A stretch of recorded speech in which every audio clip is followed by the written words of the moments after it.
Hi, Govan, and welcome to the Tolkien Lore channel. I'm the Tolkien Geek, and previously I did a video on the Rings of Power, their nature, what they do, and that sort of thing. But in this particular video, I wanted to go a little bit deeper into the power of the One Ring itself, because while I did kind of discuss what it can do in that other video, I didn't really have time to go into the full amount of detail. And we, of course, get more information about the One Ring than we do about any of the other rings because we spend more time with it. The other ones we mostly just hear about.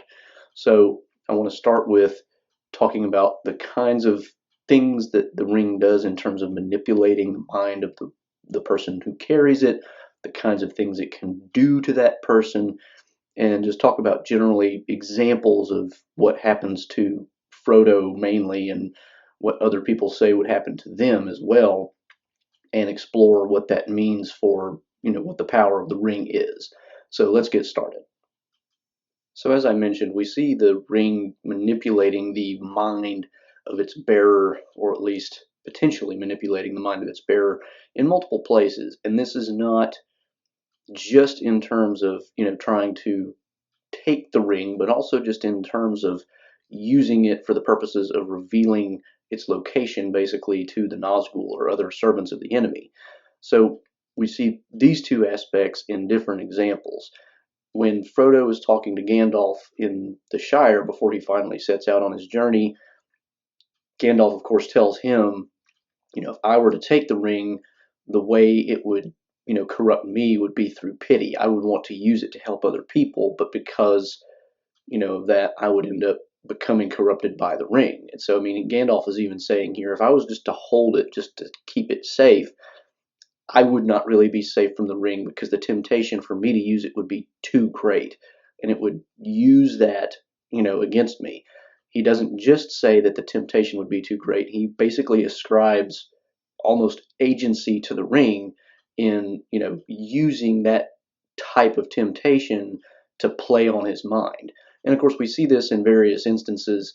We see Boromir, of course, falling prey to the ring just by being near it. We get the idea that while part of that is just his own thinking about the ring, part of it is also the ring acting on him, because at the very end, when he finally kind of scares Frodo off, he snaps out of it basically, and he tries to call Frodo back to him, and he says, "A madness took me, but it's past." He literally means that. I think he was being played on by the ring, not just acting out of his own mistaken ideas about what they could do with the ring, or the fact that he thought maybe he wouldn't be corrupted by using it. He in fact was already being corrupted and didn't realize it. So that's a concrete example of it actually acting on someone. But we also have examples, like I said, of the other way that the ring manipulates the mind of its bearer in terms of just using it for the purpose of disappearing. Multiple times when Frodo is trying to make it to Rivendell and they have near encounters or, actual encounters with the Nazgul, you get the idea that Frodo is basically getting a suggestion from the outside of his mind to put on the ring.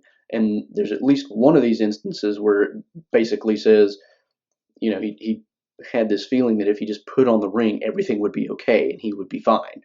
And there's even one instance when he's captured by the Barrow-wights in the Barrow Downs, that the same idea comes to him, even though he's not in the presence of the Nazgul, and he has this image of himself, running free over the grass. But Sam, Merry, and Pippin unfortunately didn't make it, and wasn't his fault. How could he help it? What other choice did he have? His hobbit courage finally wins out in the end, of course, and he doesn't do that. But you get the idea. It's the same thing. The ring is kind of playing on his mind, trying to make him take the easy way out by putting the ring on. And it's not really clear if that would reveal him to Sauron or anybody in close connection with Sauron in that instance, since it's Barrow-wights. But it very well possibly could. The Barrow-wights came to be where they were because of the Witch King, of Angmar. So possibly that would have, had that same connection. And by the way, if you're not really clear what I'm talking about as far as Barrow-wights and Barrow Downs, I do have a video on this whole episode that got left out of the movies. I'll link to that in the description. But there are there's also, of course, the instance at Weathertop where the Nazgul attacked them directly, and there you get the idea that because of the very close proximity to the Nazgul and they're kind of using their actual will against Frodo, that the pressure to put that ring on is even greater. And now that kind of starts to bleed into my next topic, which is the ring doesn't just seem to manipulate the mind, it also seems to actually be able to compel the will. So let's talk about that. This topic also kind of has two aspects, although it's not clear whether one of them really fits more into the manipulation idea as opposed to the compulsion idea. The first idea is the fact that it's basically impossible to will yourself to destroy the ring. And, again, is that manipulation or is that really compulsion? It's not really clear in the movies. You get the idea maybe it's a little bit of both, because in the Shire we see Frodo basically, when Gandalf tells him, try to throw the ring in the fire now, see if you could do it. And this is, of course, after Gandalf has already done it and no harm has come to it. This doesn't occur in the movie, but it does in the novel.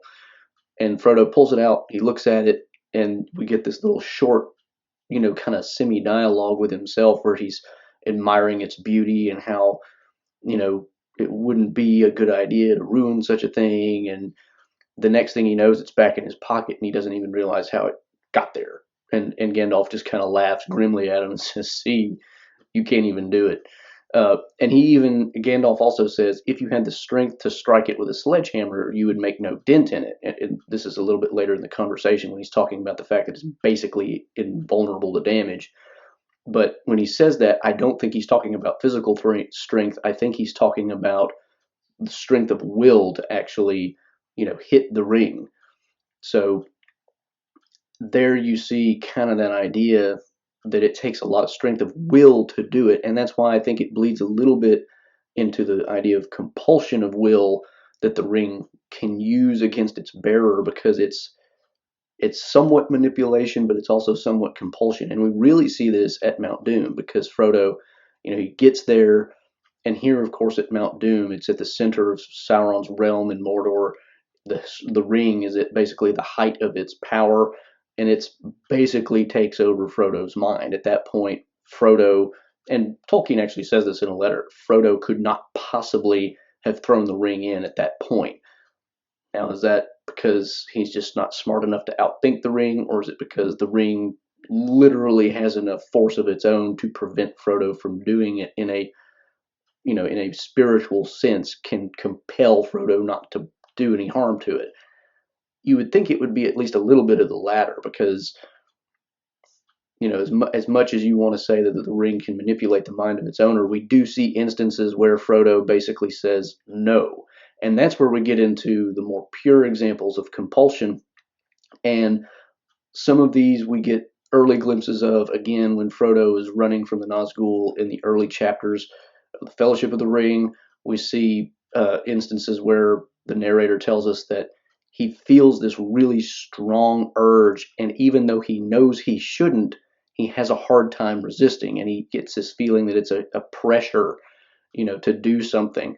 And then we get a really good example of this later on in the Morgul Vale, when he's following Gollum up to the pass of Cirith Ungol, and in the presence of Minas Morgul, and when the Witch King comes out leading his army, he's feeling this really strong pressure to put the ring on. And this isn't the only instance that this happens, but it's a good instance. And it's basically, he's feeling this pressure to do it. He's resisting. He knows he shouldn't do it, and he's trying not to. And yet his hand moves toward the ring against his own will. So we see a clear example here, for sure, of the ring basically forcing its bearer to do something that they don't want to do. And there's another instance, I don't think it's Morgul Vale, I think it's when they're crossing the Dead Marshes, but I forget exactly where it is, where Frodo actually tells Sam, help me, I can't stop my hand. He literally tells Sam this, and so Sam has to take his hand and hold it to keep him from grabbing the ring.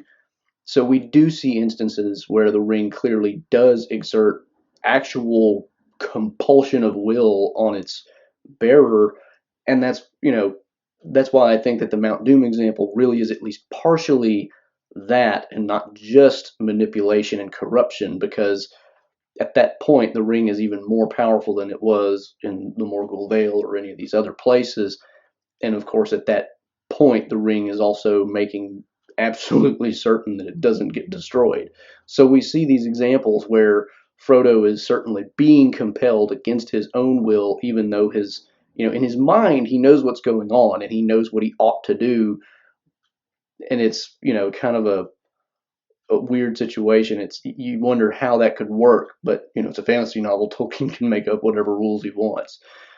There is another instance where it's kind of similar, and I think it's on the seat of Amon Hen right before the breaking of the Fellowship, where Frodo he's up on the stone seat and he kind of feels the Eye of Sauron looking for him, and for a moment he's kind of equipoised between do I? He has in his imagination he's trying to resist, but he's also wondering, did I just say, "Verily, verily, I come to you," meaning Sauron?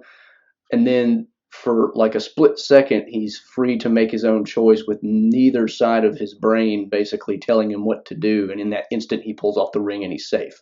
So we see these, weird cases where he does things or doesn't do things seemingly without regard to what he actually wants. And it's like there's these outside forces that are literally making him do or not do things. So those are some pretty clear examples of the ring actually forcing him to do things. So now let's talk about the power of the ring as it was intended to be used by its creator. Of course, the purpose that the ring was created for was to control and dominate the other rings of power and those who wielded them. Now, this would have worked even on the three elven rings, despite the fact that Sauron never touched them, just because he put so much of his own power into it. And of course, he helped the elven smiths to, learn the craft of making these rings. But the interesting thing about that is we can even get glimpses of the fact that it's not just Sauron who can do this. Sauron, of course, is the one who created the ring, and therefore it bends itself to his will more than anybody else's and tries to corrupt anybody else who takes it. But we do get the idea that other people who use the ring would be able to do similar things. So, for instance, Sam, whenever he has the ring briefly after Frodo's captured at Cirith Ungol, he actually has this image of himself, calling up armies and doing all these things, and as if they're just all, following his commands. And while that is, kind of a lying vision from the ring, it's also kind of half true, I think. Similarly, when we see Boromir corrupted by the ring and making his plans in the novel, what he says is he goes off on kind of the same idea. He would raise all these armies, they would follow him, he would become a king. And he says specifically, the ring would give me power of command. And the interesting thing there is the word command is given a capital C, not a little c, big C. It's not clear whether Boromir knows exactly what he's talking about or intended that capital C, but I think the novel there is trying to tell us something, that the ring does give a person power to command others. And we get a really clear idea of this when Galadriel is talking to Frodo at the Mirror of Galadriel, and she's kind of describing, what would happen to her if she were to, take the ring and how it would corrupt her. Frodo asks her basically, why can't I see the thoughts of the people who have the rings and figure out who they are and that sort of thing? Because of course he's thinking along the same lines of, this is what the ring does. Why can't I do that? Galadriel basically tells him, well, you're not that powerful on your own yet, and you haven't trained your will to the domination of others. So you get the idea from Galadriel that even somebody relatively small, not only in a physical sense, but in I hesitate to use the word spiritual sense, but it's the only thing I can think of, like Frodo, who doesn't have, a great inner power of his own. Aragorn would be a better example of somebody who has a little more innate power. Boromir even probably more so than Frodo. But Galadriel seems to be hinting that somebody like that, and even somebody like Frodo, could in fact learn to use the ring to do the things that it was created to do. So you get the idea that the One Ring doesn't, in the movie, you get the idea that the One Ring really does only answer to Sauron, and anything other than that, it's just not going to happen. But you get the idea in the book that in fact the One Ring can be used for its intended purpose by anybody, so long as they actually, train their mind to that goal. So that makes it even more dangerous in some ways, because that's precisely why it would be dangerous for Gandalf or Galadriel or any of these other people to take the ring, because they would end up using it for these evil things even though they intended good at first. So because of what Galadriel tells Frodo, that's kind of why we get the idea, because otherwise it's mostly hints and you don't really know that much about what the ring can do other than what Sauron would do with it. But Galadriel's conversation with Frodo definitely sheds a little light on it and kind of expands the possibilities quite a bit. So that's kind of where I'll leave this video, and that explores, I think, pretty much most of what the ring is shown to be capable of outside of, speculation and what I've already talked about in the other video. So I'll leave it here.